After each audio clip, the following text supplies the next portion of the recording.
My name is Peter Reddien. I'm an associate professor of biology here at MIT. My lab is in the Whitehead Institute. I came to MIT originally as a graduate student in the mid-90s and had a fantastic time here as a graduate student. And I was fortunate enough in 2005 to be able to come here and start as an assistant professor and to establish my laboratory here. Originally, I grew up in Texas and went to high school in Texas and college in Texas. And it was really a fantastic place to grow up, and I had lots of great experiences there.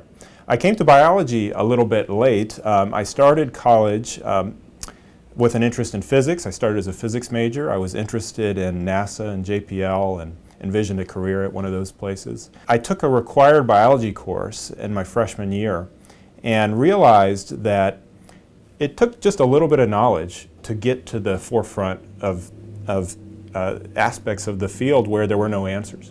So with just a little bit of knowledge in a freshman biology course, I realized you could ask questions that people didn't have answers to. And I found that exhilarating. And I thought, this is what I want to do. I've always had a passion for science, and I realized this is going to be and is an incredible era for biological research, and I wanted to be part of that. So I made the decision to change majors and become a molecular biology major, and I'm very glad I did because it's been an incredible ride. It's such an exciting time, and I've loved being part of it in my career. So that's a little bit about my background, how I came to biology. Now I'm happy to tell you a little bit about my interests currently. So here I teach genetics and developmental biology and evolution. So I'm very much interested in studying genes and how genes control biological processes in multicellular organisms. And in particular, my lab focuses research on regeneration. Regeneration is the regrowth of missing body parts, something that's the dream of regenerative medicine. But it turns out it works in many animals in the animal kingdom. There are animals that are much better at regeneration than we are. For example, a salamander can regrow a missing limb. Zebrafish, a fish, can regrow missing parts of its heart after heart damage. You can crush the spinal cord of some organisms, and rather than being paralyzed permanently, they can recover from these injuries. So I got captivated with these regenerative phenomena around a decade to 15 years ago and started wondering, why don't we know more about how this works? Evolution has selected for mechanisms that allow these animals to regenerate so robustly and in ways that we cannot. So what are those mechanisms that lead to the ability of these animals to regenerate? And why don't we know much more about these mechanisms at this point in time? And I realized that what has been needed, in my view, is an experimental approach that would allow you to take some of these regenerative animals and study genes. Study the genes that are required for the process of regeneration and allow you to dive into the molecular mechanisms that underpin the process of regeneration. So after graduating graduate school, I set out to try to get involved in this type of research for my postdoc.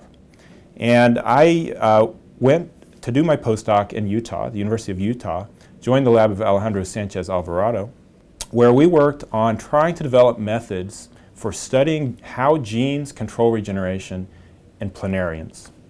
So planarians are some of the world's best regenerative organisms. They're flatworms, and they're capable of regrowing any missing part of their body. I have a planarian up on the screen here. So this is a planarian. They're easy to recognize by their cartoon-like crossed-eyed appearance, which is seen here. So they have these pigmented optic cups at the inside of their eyes, which is for shading light. In the middle of the body, they have a pharynx, which is their feeding organ.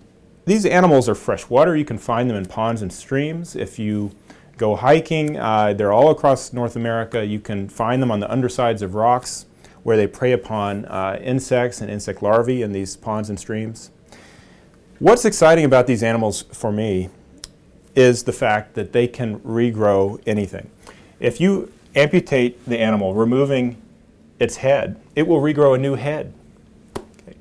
If you cut off the tail, it regrows a new tail. In fact, if you take a small fragment of the body, about a 300th the size of the original animal. That small fragment can regenerate an entire organism. How do they do it? So that's what captivates me, and that's the focus of my research. So this is our planarian room, and as you can see, we have a lot of animals out right now. Most of these are eating. So we have a number of different types of animals. We have sexual animals that can be 2 to 3 centimeters in size. They reproduce as cross-fertilizing hermaphrodites. And then we have asexual animals that can reproduce by fission. And what these animals will do is they will grab their tail down onto a surface. The head will then inch away from the tail, breaking in half, producing 2 fragments that both regenerate, making 2 animals. So we maintain them in this room, and I'll take some of these animals out to the lab and cut some for you. Okay, so I'll take an animal and put it on this cold block to keep it still.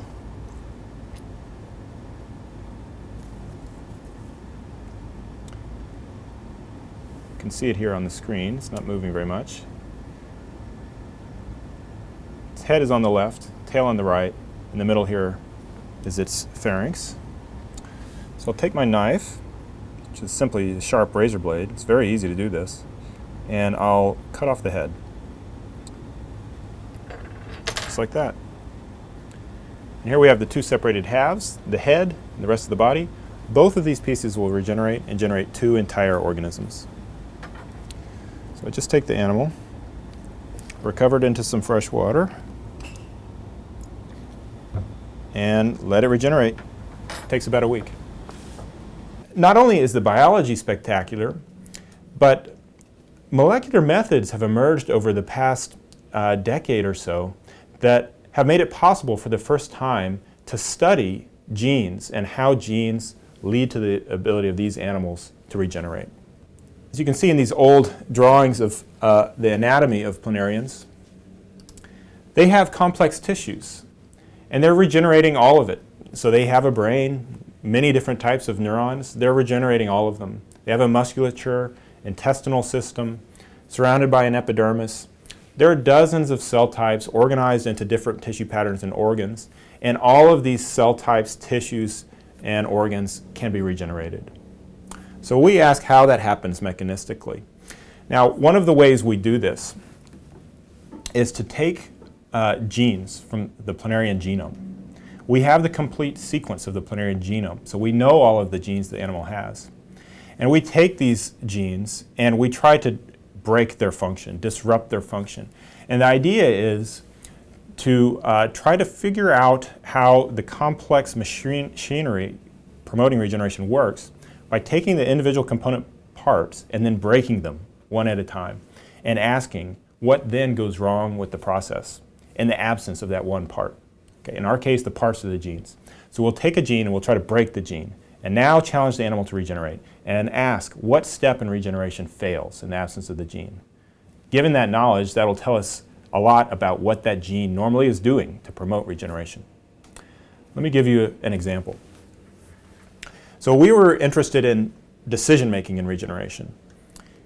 How the animal specifies what to make when you eliminate part of the body. For example, if you make an amputation that removes the head, they have to decide to regenerate a head or a tail. We use that as a paradigm to try to understand molecular mechanisms that happen at wounds that specify what is missing. And we found a process required for this. When we break the genes involved in this process, we find that this process goes awry. Here's an example. When we inhibit the gene beta-catenin and then amputate animals' heads and tails, instead of growing a head on one end and a tail on the other end, as an animal normally would, these animals, in which the gene beta-catenin is disrupted, regrow 2 heads, producing a 2-headed animal with both heads fighting to pull the same body in different directions. It's a pretty dramatic defect in regeneration. And from studying this, we found a process active at wounds called Wnt signaling that's involved in throwing the switch to specify regeneration of a head or a tail.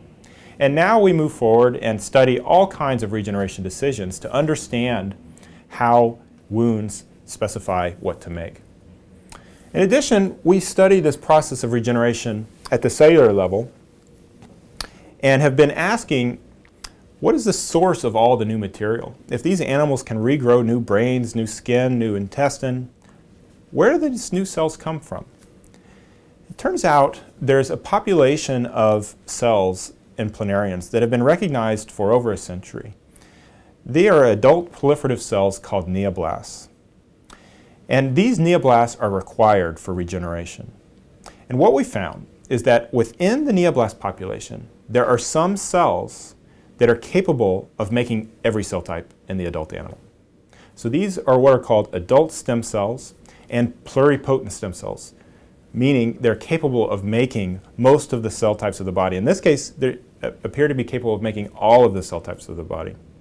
So these adult pluripotent stem cells within the neoblasts are what explains the ability of these animals to make all of their missing cell types in regeneration. These are the neoblasts of a planarian. So the neoblasts are shown here in red. And what we're actually visualizing here is the expression of a particular gene that is only turned on in the neoblast. We have molecular tricks that allow us to visualize which genes are on in which cells. And in this animal, we have visualized an active gene that is turned on only in neoblasts. So in red, you see the normal distribution of these neoblasts. Each dot is a single neoblast. This is the brain of the planarian, the pharynx. And the neoblasts are scattered throughout this body region called the parenchyma. Any amputation of an animal that brings along enough mass of tissue and some of these neoblasts can regenerate an entire planarian. You may note that the neoblasts are absent from the tip of the head and from the pharynx. And these, in fact, are the only two regions, when taken in isolation, that cannot support regeneration of an entire animal.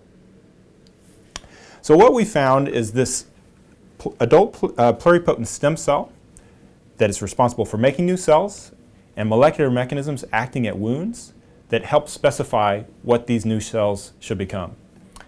And I feel we're really only at the beginning of understanding the molecular basis for regeneration. We've got some of our first molecular and cellular insights into the process, and the stage is now set for, I think, a very important era in the investigation of how regeneration works. MIT has been a fantastic place for me to be. I enjoyed it greatly as a graduate student here.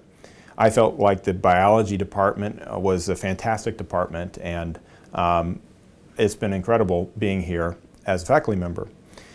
It's been a great place for the research we do for many reasons. It's a fantastic community of, I have great colleagues here, and all of the people in my lab are just tremendous. And there's a wonderful graduate program, great graduate students that have come to my lab, great postdocs that have come here and joined my lab. So really the community of people is what makes the research here, for me, so special.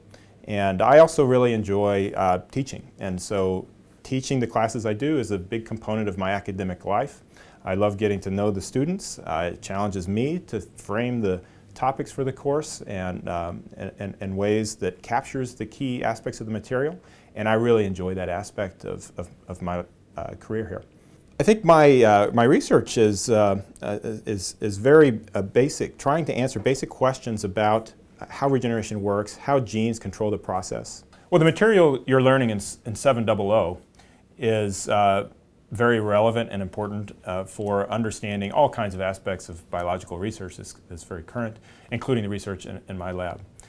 Recombinant DNA technology underpins much of what we do, the ability to take an organism like planarians, sequence its genome, pull out genes, manipulate the genes, inhibit them in the animal, ask where they're turned on and when they're turned off.